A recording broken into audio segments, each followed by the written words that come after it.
요즘 코로나 이전과 코로나 이후의 시대로 B씨와 A씨로 나뉜다고 했습니다. 그러면은 A씨에 가장 준비가 잘 돼 있는 나라, 다시 말해서 하나님께서 열어주시는 새 시대를 가장 활기차게 맞이할 수 있는 나라가 어디냐? 답이 나오죠, 그죠? 우리 대한민국입니다. 그 증거가 무엇이냐 그러면은 지금 온 나라를 들끓게 하는 주식 열풍입니다. 단순히 은행 금리가 떨어져서 마땅히 돈을 투자할 곳이 없어서가 절대로 아닙니다. 새 시대가 도래하였기 때문입니다. 코로나 이후 열릴 새 시대의 중심에는 두 가지가 있습니다. 반도체와 전기 수소 자동차입니다. 우리가 핸드폰이 나왔을 때 있죠, 그죠? 세상이 완전히 바뀌었듯이 이제 전기 자동차가 나오면은 또 세상이 완전히 뒤집혀진다고 합니다.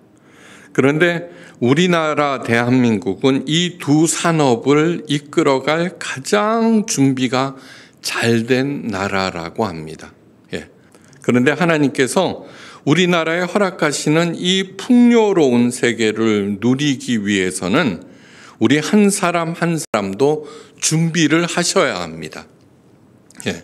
그것은 지식과 기술을 쌓는 데 국한하는 것이 아니라 그 전에 최우선적으로 해야 할 일이 있습니다. 이 준비가 잘 돼 있어야지 하나님께서 허락하시는 그 풍요를 온 국민이 서로 나누면서 더불어서 잘 살게 됩니다.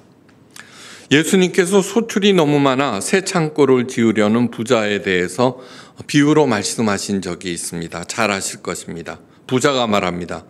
내 영혼아, 여러 해 쓸 물건을 많이 쌓아두었으니 평안히 쉬고 먹고 마시고 즐거워하자.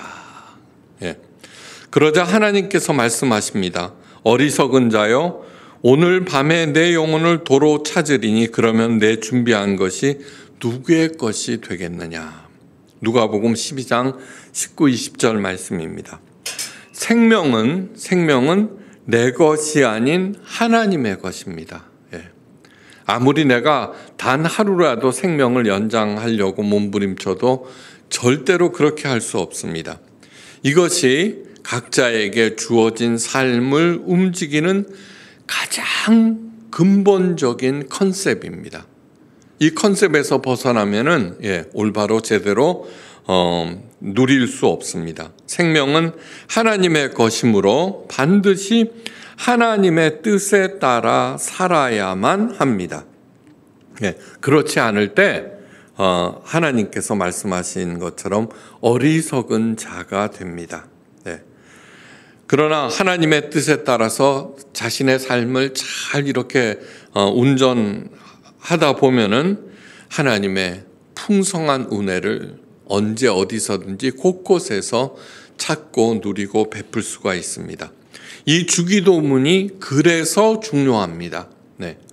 이 주기도문은 세상에 얼마나 많은 기도문이 있습니까? 그죠? 그런데 그건 모두 다 인간이 자기가 섬기는 신에게 올리는 것이지만 이 주기도문만큼은 하나님께서 친히 그 백성들에게, 자녀들에게 내려주신 유일한 것입니다. 유일한 것. 지난 시간 여호와 하나님이 바로 내 하나님이 되어야 한다고 말씀드렸습니다. 이어서 예수님께서 말씀하십니다. 하나님의 이름이 거룩히 여김을 받으소서. 하나님이 나의 하나님이 되고 난 후 그 다음에 우리가 해야 할 일은 뭐냐 그러면 하나님을 잘 섬기고 막 그런 것이 아니라 하나님 그분의 이름을 거룩하게 여기는 것이라고 하는 것입니다. 하나님의 이름을 언제 어디서든지 거룩하게 여기거라. 그래야만 내가 잘 산다고 하나님께서 말씀하십니다. 미래산업 정문슬 사장을 기억하십니까? 그는 평생 동안 일구어온 자산 1천억 원 되는 회사를 전문 경영인에게 물려주고 300억을 카이스트에 기부하고 나머지 재산은 여러 자선단체에 나누어 주었습니다. 카이스트가 그에게 명예박사학위를 주려 했지만 그는 한사코 거절했습니다. 그가 말합니다. 집안채와 노후 생활비만 있으면 충분한 거 아닙니까? 그가 그렇게 할 수 있었던 마음은 어디서 온 것일까요? 그가 나이가 들어서 새롭게 시작한 공부가 있는데 바로 신학입니다. 이 신학을 통해서 하나님을 알게 되었고, 그리고서 그런 마음, 우리 주님께서 가르쳐 주신 기도로 눈길을 돌려봅니다. 이 주기도문은 두 부분으로 나눌 수 있습니다. 십계명도 두 부분으로 나눕니다. 위에 4계명은 하나님에 관한 거, 아래 6계명은 인간에 대한 계명, 이렇게 둘로 나누는데 주기도문도 마찬가지입니다.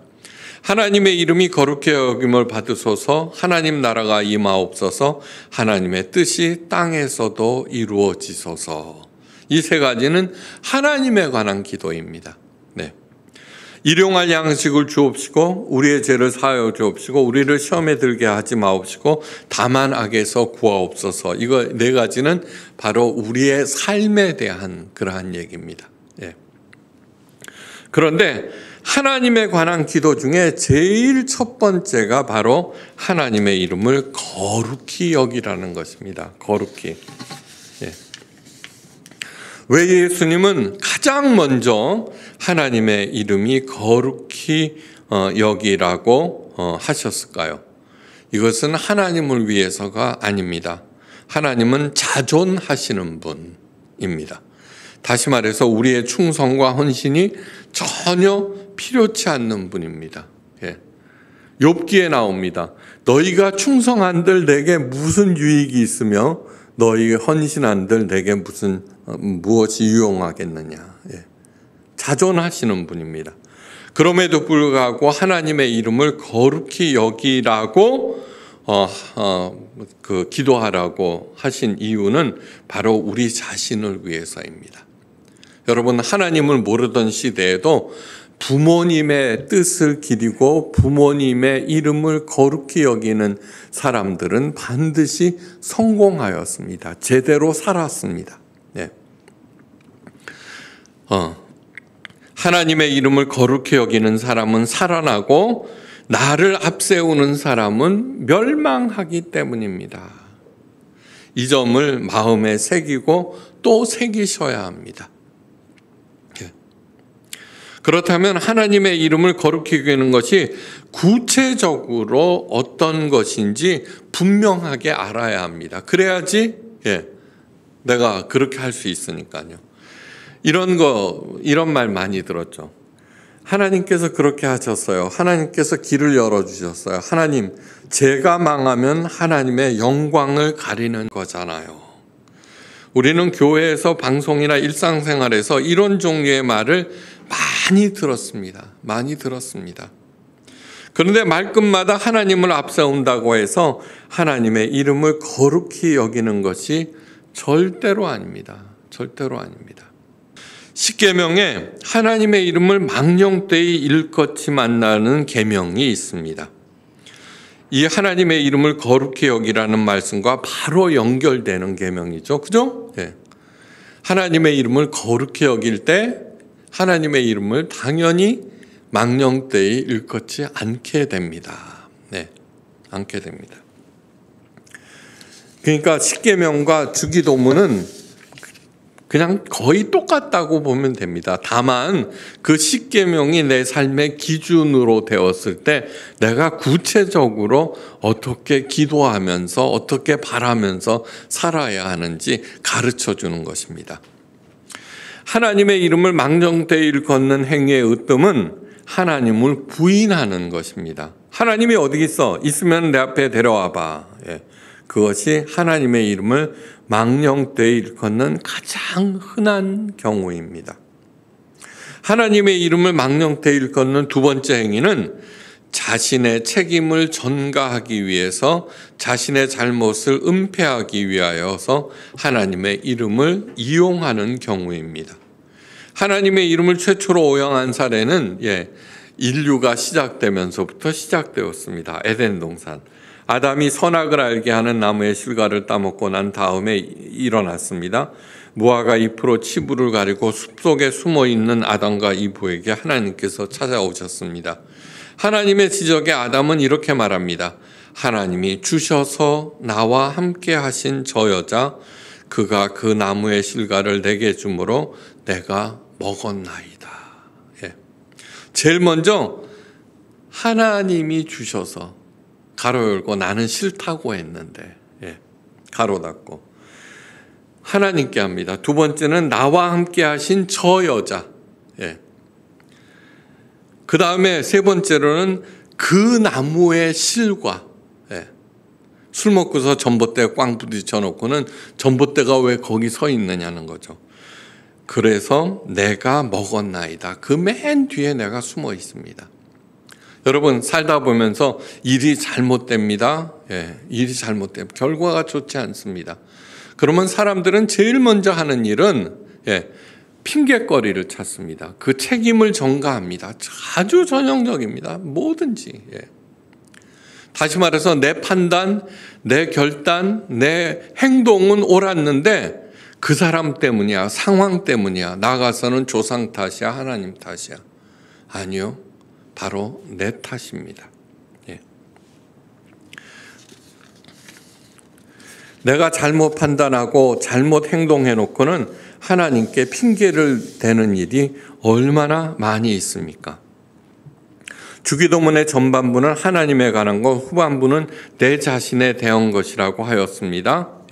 십계명도 마찬가지죠. 그죠? 하나님 외에 다른 신을 섬기지 말라. 이거는 외우셔야 됩니다. 기준이 되는 것이니까요. 하나님의 형상을 만들거나 다른 우상을 만들어서 섬기지 말거라. 하나님의 이름을 망정되이 일컫지 말라. 안식일을 거룩하게 지키라. 이 네 계명은 하나님에 관한 것. 부모를 공경하라. 살인하지 말라. 간음하지 말라. 도적질하지 말라. 거짓 증거하지 말라. 이웃의 것을 탐내지 말라. 이 6계명은 내 자신을 포함한 우리 인간들에 관한 것이라고 하였습니다. 올바른 판단과 행동의 절대적인 기준이 바로 십계명입니다. 십계명. 이 십계명에 합당한 판단과 행동은 반드시 100배, 60배, 30배의 결실을 맺습니다. 반드시. 만약 성과가 없고 오히려 나쁜 결과가 나왔다면 그 원인은 하나님의 방관이나 회방이 아니라 전적으로 내 잘못입니다. 세 번째 계명, 하나님의 이름을 망령되이 일컫지 말라는 계명에는 특별한 단서가 하나 붙어 있습니다. 나 여호와는 나의 이름을 망령되이 일컫는 자를 죄 없다 하지 아니하리라. 어떤 법률 중에 단서가 붙어 있다는 것은 더욱더 조심하여야 한다는 것입니다. 십계명을 범하는 것도 모두 다 죄지만 하나님의 이름을 망령되이 일컬을 때 더욱 중히 다스리시겠다는 것입니다. 일이 잘못되었습니까? 하나님이나 다른 사람이나 상황 탓하는 것을 멈추고 얼른 내 자신을 되돌아보고 그리고 하나님께로 돌아오셔야 합니다. 돌아오셔야 합니다. 세 번째, 자신을 정당화하고 합리화하기 위해서 하나님의 이름을 오용하는 경우 굉장히 많습니다. 네 번째, 자신의 개인적인 이득을 챙기기 위해서 하나님의 이름을 들먹이는 경우도 많습니다. 예수님께서 이런 말씀을 하셨습니다. 너희는 가로되 사람이 아비에게나 어미에게나 말하기를 내가 드려 유익하게 할 것이 고르반 곧 하나님께 드림이 되었다 하기만 하면 그만이라 하고, 이 얘기는 좀 복잡한 얘기입니다. 고르반이라고 하는 것은 뭐냐 그러면은 재산 중에 일부를 구별하여서 하나님께 바치는 제도인데, 이때는 부모님을 섬기고 돌보고 하는 책임도 자녀들에게 있었습니다. 그런데 그것이 싫습니다. 그래서 부모에게 드려야 할 것은 이거는 고르반이야. 예. 그건 뭐냐 그러면 하나님께 드려야 할 것이지 어머니 아버지께 드릴 것이 아닙니다. 라고 하나님을 이용해 먹는 것입니다. 네. 한번 생각해 보십시오. 감사한 마음으로 드려야 하는 하나님에 대한 헌금, 우리가 그런 식으로 하지 않았는가. 네. 예, 세금 떼기 전에 11조냐, 세금 뗀 후에 11조냐 하는 논쟁 계속되고 있거든요. 예, 이것은 자기 몫을 좀 더 챙기려는 그런 마음에서 비롯된 것입니다. 산상수훈을 설명하면서 이미 말씀드렸습니다. 산상수훈의 전반부는 우리 인간들이 어떻게 해야 되는지 먼저, 사람이 먼저 돼야죠. 그죠? 그런데 그 사람이 먼저 되는 것의 맨 마지막이 뭐예요? 구제에 관한 것이었습니다. 다시 말해서 늘 베풀면서 사는 마음으로 살아가야 한다. 이어서 기도에 대해서 가르치고 있습니다. 종교적인 것. 이러한 순서들은 굉장히 중요한 것입니다. 왜요? 하나님께서 이 세상을 만드셨고 하나님께서 내 자신을 만들어서 이 땅에 보내셨기 때문입니다. 운행하시는 것도 하나님입니다. 그러므로 하나님의 그 프라이어리티, 중요한 것, 무엇을 더 중요시하는가를 내가 제대로 인식해야지만 거기에 맞춰서 이렇게 살아가게 되고 당연히 하나님의 은혜와 복을 누릴 수 있게 됩니다. 네. 그것을 깊이 생각하시고 정말 늘 베풀면서 내 힘들더라도 어떻게 해서든지 베풀면서 살아야 되겠다는 마음을 계속 다짐하면서 자신의 삶을 이끌어야 됩니다. 그 밖에 위기를 모면하기 위해서 하나님께 맹세하거나 약속해 놓고는 이행하지 않는 경우, 바로 이것이 하나님의 이름을 망령되이 일컫는 일이기도 합니다. 자신의 이름을 세상에 드러내는 것을 인생의 목표로 삼는 사람을 가리켜서 성경은 악인이라고 합니다. 악인. 잠언은 악인의 행로를 다음과 같이 말합니다. 악인의 길은 어둠 같아서 그가 거쳐 넘어져도 그것이 무엇인지 깨닫지 못하느니라. 반면 의인의 길은 돋는 햇빛 같아서 점점 빛나서 원만한 광명에 이르게 된다고 잠언 4장 19절에서 말합니다. 성경에서 말하는 의인이라고 하는 것은 딱 한 사람, 하나님을 경외하는 사람. 다시 말해서 하나님의 이름을 거룩히 여기는 사람이 의인입니다. 의미요법 창시자 빅터 프랭클 박사가 미국에서 18명의 범죄자를 대상으로 실험을 하였습니다. 이들은 중범죄자들로서 하나같이 불행한 가정에서 태어났고 마음에는 깊은 치유 불가의 상처를 가지고 있었습니다.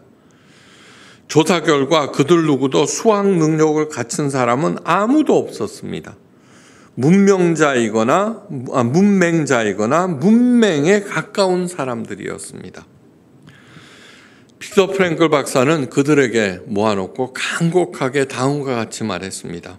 여러분들은 지금까지 어리석음과 비열함과 연약함을 행하는 자유를 마음껏 행사하며 살았습니다. 그러나 지금 이 순간 자기 자신을 넘어서 성장할 책임을 직시하시기를 간절히 바랍니다. 이제 불의와 맞서 싸울 책임을 행하십시오. 아무도 여러분들을 그냥 이 모습대로 살라고 하지 않았습니다. 그럴 권리를 가진 사람은 아무도 없습니다. 이런 취지 아래서 그들에게 각자의 삶의 의미를 찾도록 정말 열심히 도와주었습니다. 물론 대단히 길고 굉장히 어려운 과정이었으나 원래 모습으로 그대로 주저앉은 사람은 오직 한 사람뿐이었으며 나머지 17명의 죄수들은 그 질긴 운명의 닻을 끊어내고 위대한 탈출을 이루어냈습니다. 문맹이었던 어떤 사람은 박사학위까지 취득하여서 매사추세츠 대학의 교수로 재직 중입니다. 어떤 분은 워싱턴 연방정부 교육부 국장으로 일하고 있습니다.